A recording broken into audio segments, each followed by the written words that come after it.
What if in an alternate timeline, Hitler never went down a path to politics? What if he got into the Vienna Art Academy? What would his life eventually spiral into? It was a rainy autumn night and Adolf found himself in his study, looming over a table covered in maps, charts, and documents. The walls of the room were lined with more, and stacks of books upon books were scattered everywhere. He was fixated, so close to figuring out that mystery that had been plaguing him since he returned from Tibet. The final piece of this puzzle is finally coming into view. The lost civilization of the Amazons and the mysterious script of those ruins. The same script we found in southern India, where Heinrich had been searching for artifacts from his supposed ancient Aryan civilization. And then there was the Great Khan and his sword, a sword marked with the exact same script. It has taken months of research, cross-referencing modern archaeological discoveries with centuries-old tomes, and it all leads me to this. Hyperborea. How's the research going, mein Führer? What did you just call me? Apologies. I've been trying to practice my German. I thought I was saying my friend, but I guess not. Never mind that. I may have finally figured this out. These are the documents the Tsar seized from Heinrich's headquarters, correct? Some of them are. Others I've already possessed and were acquired with help from Nicholas, the Baron, and Father Stalin. Look at these symbols in South America, Sri Lanka, and even possible examples in South Africa and Australia.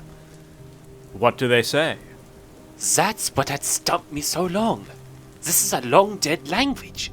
The script wasn't even in common use across any of the lands we found it in. It was almost exclusively utilized by an elite priestly class which came from the frozen lands. If the script is in a dead language, how were you able to translate that? I couldn't have done it without the Baron. Somehow he can read the script. I recall him reading it off his sword when we first met, and only recently discovered he could read it fluently. But how is that possible? Lawrence, you remember what you saw, what the sword did to me, the things it made me see. I cannot explain that! I've seen many things that I know I will never understand. But this, there is something very evidently supernatural about that sword. About the way it was made, and the people who made it. And I cannot go on not knowing how it is possible. Now go on, what exactly did you find? Yes, the pottery in this image is one of the most far-removed pieces of this lost culture, and it was found in Greece. It was the Greeks that wrote about this culture and gave it the name Hyperborean, but I believe that was a misnomer. See, the script describes a people who came from the frozen lands, but the Greek word Hyperborean means from the far north. The Hyperborean civilization we are looking for isn't in the frozen lands of the north. Hitler walked over to a large map on the wall with red pins placed in South Africa, Australia, and several in South America and India. They are from the frozen lands of the south, Antarctica. I theorize their primary settlement was somewhere in the western half of the continent, and they migrated up through the coast of South America via the tip of Patagonia, and some centuries later expanded by sea out across the South Pacific, perhaps island hopping like the Polynesians. They likely set up some colonies in northern Australia, perhaps the East Indies, before establishing another large colony in southern India. And where did they all go? That much I don't know. But I know where we must start.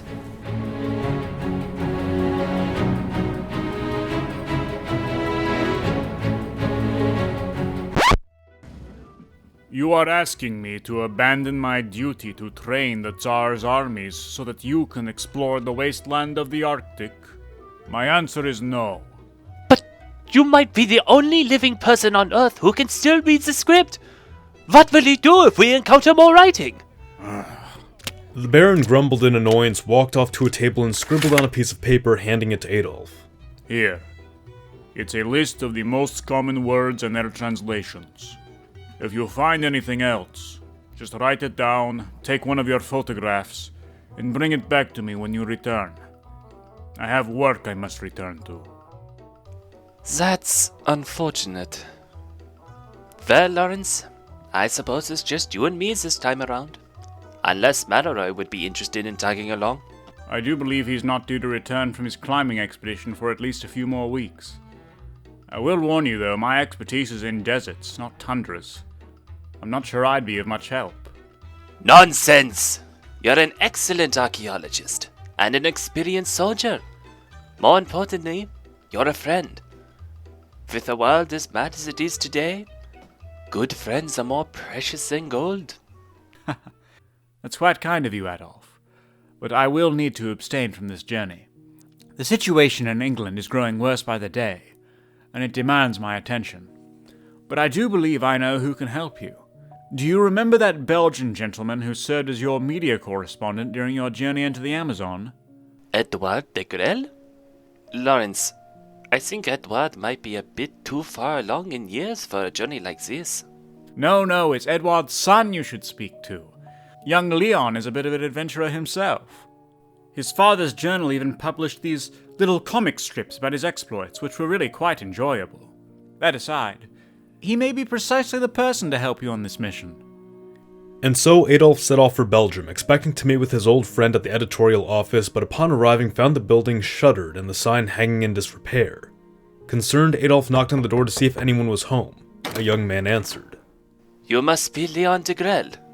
Oui, I remember you. You are the adventurer my father traveled to South America with. Monsieur Heydrich, correct? Yes, that's me. What happened here, if you don't mind me asking? Come inside. It is a long story. Leon led Adolf into the building, the old printing press covered in a layer of dust and the office in an unkempt state. They walked upstairs to Leon's living quarters and sat across from each other, a worn coffee table in between them. No doubt you've heard of the situation in France. Beheadings, riots, anarchy. That the goal. What he is doing in that country is monstrous. Naturally, many have fled France for greener pastures here, and some of our own volunteered in the hopes of ending the reign of terror there. Father was among the volunteers. It was his home after all.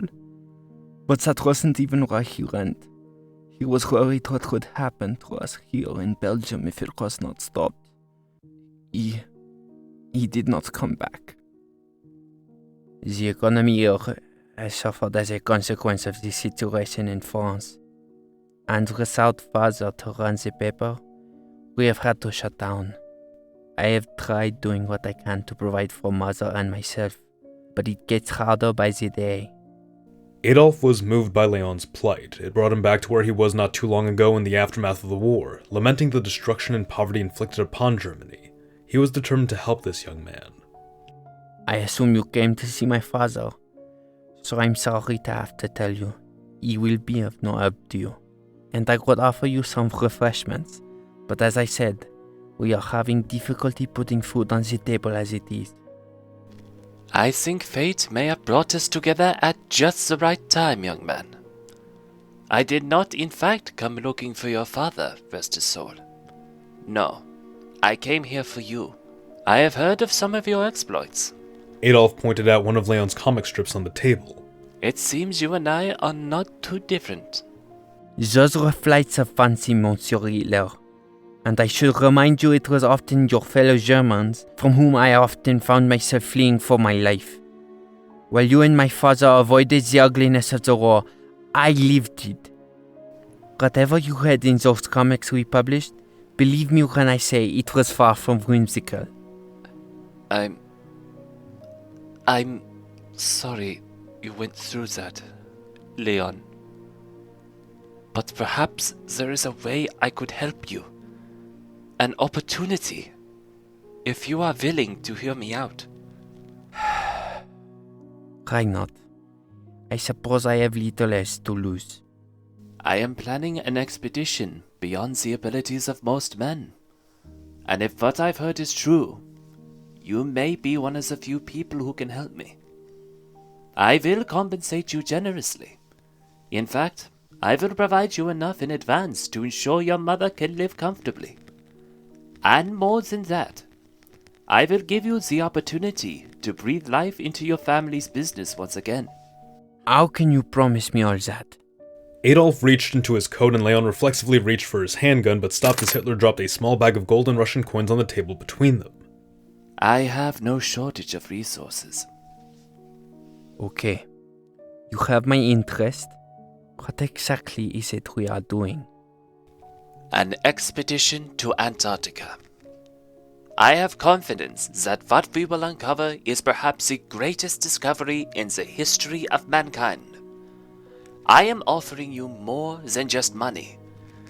You will publish my discovery here in this very building. I will invest in this business, and my stories, my adventures, my discoveries. You will be the first to know, and the first to bring them to the people. Leon, when we return, you will be one of the most successful men in the country. You and your mother will want for nothing. Will you join me? For a moment, Leon felt hopeful, but his skepticism, the weight the world had placed upon him, it dragged him back to that place of gloom and despair. What does it matter? All the wealth in the world will not help us if the war in France spills over into our country. And so long as the girl lives, it is not a matter of if, but a matter of when. Adolf got up from his seat and walked over to kneel next to Leon. Europe is going through much difficulty right now. But believe me when I say there is hope. You can surrender to fate, or you can put your will into motion and attempt to make tomorrow better than it is today. Again I ask, will you join me? Adolf stood tall and held his hand out to Leon, who, though hesitant at first, smiled and shook Adolf's hand heartily, and it was only at this point that Hitler felt a moment of confliction, remembering the last promising young man he employed who left him dangling above a chasm in the Caucasus and most recently sent a team of mercenaries after him. But no, Leon was different, at least, Adolf hoped. Adolf would proceed to hire a team of laborers to help in the exploration, including a number of Siberian strongmen acclimated to the extreme cold. The men set off on their long expedition southward, arriving in Palmerland where Adolf believed he would have the best hopes of uncovering signs of ancient habitation. The first few days upon arrival were dedicated to establishing a base camp inland, which was followed by days of surveying the surrounding area miles in every direction, and establishing smaller bases in areas of interest. Men would be sent off to the smaller base camps where a number of caves had been found and begin mining into the ice and stone of the continent. Meanwhile, a drilling operation would begin the process of extracting ice cores deep below the surface. In this time, Degrelle's attitude toward Hitler would soften, Adolf having proven to be a supportive and caring figure for the young man, who in turn impressed Adolf with his wit, resourcefulness, and bravery, having demonstrated a sharp understanding of the natural world when he himself had noted the cores of the Arctic ice appeared younger than expected, and contained materials one would expect from a warmer climate. Beyond this was his eagerness to explore many of the ice caves scattered across the wasteland. It would be an arduous few months and lead to a number of promising discoveries which Adolf was able to hand off to Degrelle for later publication back in Europe, but still no evidence of Hitler's Hyperboreans, until... Nothing here, or there. Maybe we're just not digging deep enough. Monsieur Hitler, you need to come see this. Adolf left his desk, tossed on his jacket, and rushed out to follow Leon, who was running toward the cavernous opening of their latest excavation site. Leon, what is... Oh. Before Adolf and Leon, it appeared as though their excavators had uncovered a massive stone-carved gate, largely still covered by ice but having clearly been made intentionally. The man-made structure looked vaguely Greco-Roman but had an ornateness reminiscent of early Indian architecture, and of course, across it was that familiar script. We did it! We did it! I knew it! I knew it was real! Can you read any of these inscriptions? It looks to me like this may just be the very surface of something much bigger. Adolf would pull out his journal to reference the note the Baron had given him. Let me see what I can find. In the meantime, document all of this. I want to analyze everything we found before we return home. Now. Adolf began reading what script he could. Sickness, entrance, inside, light, safety. He paused, shocked by the implication of that final character, which almost appeared to shimmer a red color. City. Did you say city? Adolf was entranced, captivated by what could lay behind the stone door, and suddenly began trying to pry it open with his bare hands. Monsieur Hitler, what are you doing? Adolf looked at Leon blankly. His eyes almost seemed to have a vague red glow to them. Adolf grabbed a pickaxe and began furiously striking the door until finally it collapsed, revealing a staircase seemingly leading endlessly down into the earth. Leon was concerned. Monsieur Hitler? I must go. His voice echoing eerily, Hitler walked down the staircase slowly at first but picking up speed with each step until he vanished from sight. Leon, in shock of Hitler's behavior, rushed to gather help from the rest of the team and began the descent into the dark, cold tunnel, the stairs seemingly descending for a mile which turned into 2 miles. The men were breathing heavily, exhausted by both the cold and the decline. You know, this isn't my first time going down miles of stairs. I did something similar in Switzerland once, up the Nissen mountain. Red, did it just become warmer? Leon touched his hand to the stone wall.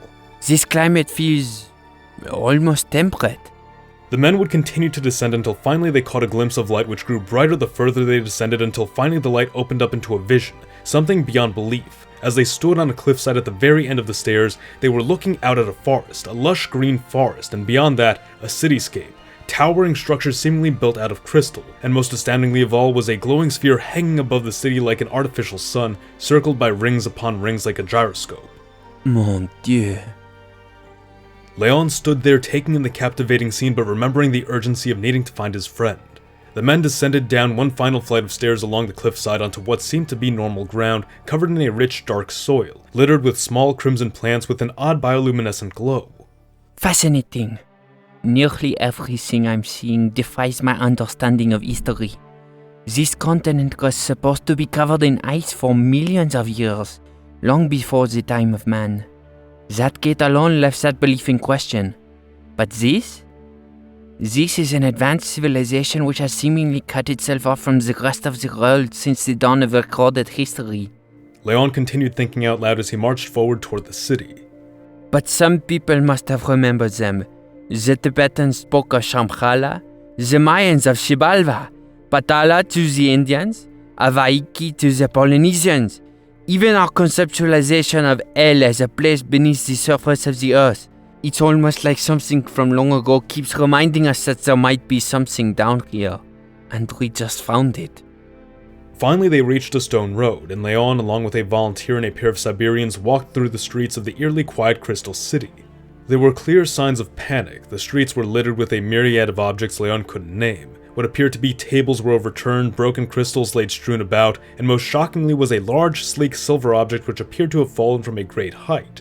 There were signs of fire damage, the ragged remains of what might have once been flags or tapestries. Whatever civilization once called this place home, they appeared to be long gone, and once again, there was no explanation of what happened to them. But then, they saw it. Near the center of the city was a great crystal temple with its doors flung wide open.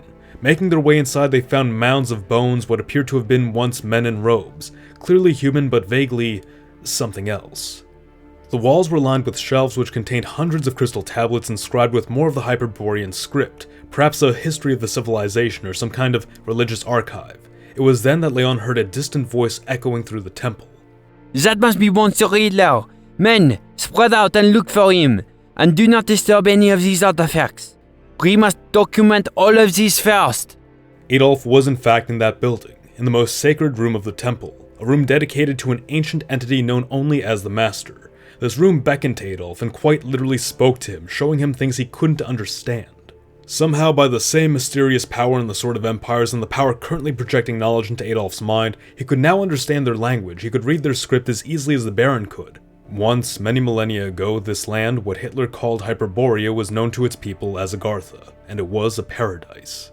Before the first Sumerian stacked a brick upon another brick, Agartha was the lush, green center of mankind's civilization and a bastion of technological advancement in an otherwise primitive world.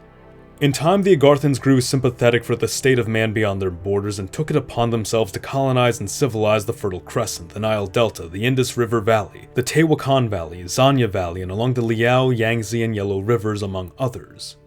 The Agarthans aided mankind's development beyond the continent and were hailed as nearly godlike, giants among men who brought knowledge beyond common man's comprehension. However, pressures within Agartha soon led to calls for decolonization of the most advanced regions, but when war took hold in these lands, the Agarthans sympathetically gave refuge to many of the outsiders within Agartha proper, as some saw Agartha as responsible for giving mankind the means to wage war against himself. Tensions grew, both between the Agarthans and the newcomers and within the Agarthan population itself. Many still sympathetic to the newcomers who struggled to adapt to the stringent Agarthan way of life, and one day, it all fell apart.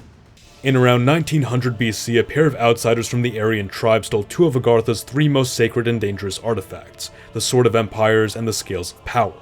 Corrupted by their power, the passions within them, a deep animosity for the cruelties the Agarthans had forced upon their people, drove the men to wreak a reign of terror upon the continent. The wielder of the sword, a man dressed in red, rallied together the masses of man against the Agarthans and plunged the continent into years of armed struggle. The wielder of the scales, a man dressed in black, brought death and famine to the once lush land and plunged the continent into an icy storm which worsened every year, ensuring nothing would ever grow upon the soil again. In a last desperate effort to save Agartha, the final and most dangerous artifact, the Bow of Destruction, was wielded by the Agarthan king and used to infect the armies of man with madness and plunge the crystal city deep below the surface of the earth. The man in red and the man in black fled the continent and returned to the outside world, conquering India and China before succumbing to the madness of the bow, their weapons falling to the hands of men across time who harnessed their power but never used it to its fullest potential. But it is written by the Agarthans that one day the red and black riders will return and will bring about the end of Kali Yuga.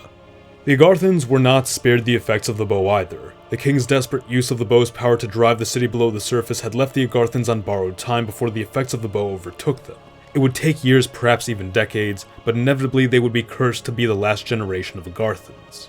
Agartha's greatest minds labored tirelessly while those less optimistic voyaged back to the surface and traveled to the ends of the earth in a final sympathetic effort to guide mankind in the right direction. One by one the Agarthans would die off, their city grown silent, and in the master's chamber the skeleton of the king sat, still clutching his artifact and the instrument of his destruction. Adolf was to bring it to its rightful successor, the Conqueror, the man who currently possessed what is to be Adolf's rightful weapon, the sword. This can't be. Adolf said in shocked realization as the red glow faded from his eyes. Suddenly, Adolf heard the click of a gun cocking behind him. Well, now, I was skeptical at first, but if anyone was going to find it, it had to be you. Adolf slowly turned to see one of the laborers he hired pointing a gun at him. I don't understand. You really don't remember me. I suppose you never got close enough to spot me. Allow me to properly introduce myself. My name is Reinhard Heydrich, and you killed my commander. Adolf flashed back to that night in Tibet, the struggle between himself and Heinrich, the name he kept calling out to his sniper. Reinhard. Precisely. Heinrich was like a father to me, you know. You have no idea how much we sacrificed, how many we had to kill to uncover what we did. Then you waltz right in and steal it, never needing to get your hands dirty. He should be the one standing in this room, not... Reinhard would be cut off just as Leon came in from behind and put him in a chokehold, Reinhard firing his gun in a desperate attempt to shoot Hitler. He would manage to throw Leon away just in time for Adolf to deliver a punch to Reinhard's face. The two struggled over the gun and Reinhard began to smirk. I watched you and Heinrich find yourselves in this situation twice, and I always wondered why he never did this. Reinhard drew a knife from his holster and suddenly Adolf felt a sharp pain in his abdomen before falling to the ground. Such a simple solution for such a complex problem. Well now, Adolf, I think our time is done. Before Reinhard could fire the killing blow, he was struck unconscious by Leon, who hurriedly rushed to Hitler's aid. Monsieur Hitler, are you alright? I'll be fine. I just need to get back to the base. With all due respect, you are not walking up a mile of stairs in this condition. You need medical treatment right now. Thinking quickly, Adolf knew where to find medical equipment in the city, but suspected there was a more expedient solution. Sir, bring that to me. Leon didn't understand but obliged, pulling the bow from the skeleton's bony hands. I certainly hope this works. Grabbing the bow, Adolf felt a surge of power, almost like what he had felt when wielding the sword. His eyes were glowing a bright white, and in a matter of moments his wound was healed. Adolf stood to his feet, looking at the bow and hearing voices rush through his mind at a mile a minute, telling him to bring the bow to the Conqueror. What happened? Here. Adolf handed the bow to Leon and the glow vanished from him. There are forces in this world beyond our comprehension, Leon. This artifact, it might be an omen of hope, a tide turner in the struggle we are facing at home right now. Or it may well be the harbinger of our ultimate destruction. I do not yet know enough to say, but whatever it is, there is only one other man who might understand this matter better than I do, and he is the man destined to wield this weapon. The thought weighed heavily on Adolf's mind. Tie Reinhard up. I want to avoid any further bloodshed if possible. We will document as much of this as possible, gather some artifacts, and return home at once. Weeks later, Adolf and Leon found themselves on a northbound ship. War is a terrible thing, isn't it, Leon? Oui, but I suppose it is inevitable in our world. Just a part of our nature. Perhaps. It's a shame we can't avoid it. It is true. Destruction, death, but both of these are just realities of life. And I suppose war isn't always conducted for evil ends.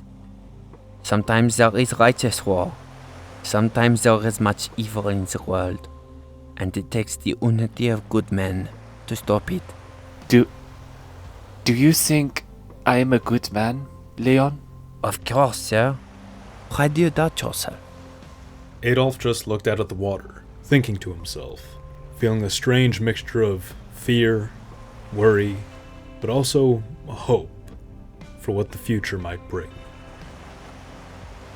Thank you all for watching. This is the 6th installment of the Scar Nicholas saga. Be sure to check out the rest of the series if you haven't already done so. Big thanks to all our voice actors who made this video possible. You can find their socials in the description below, and if you'd like to support our content and more projects like this, you can donate to us on Patreon.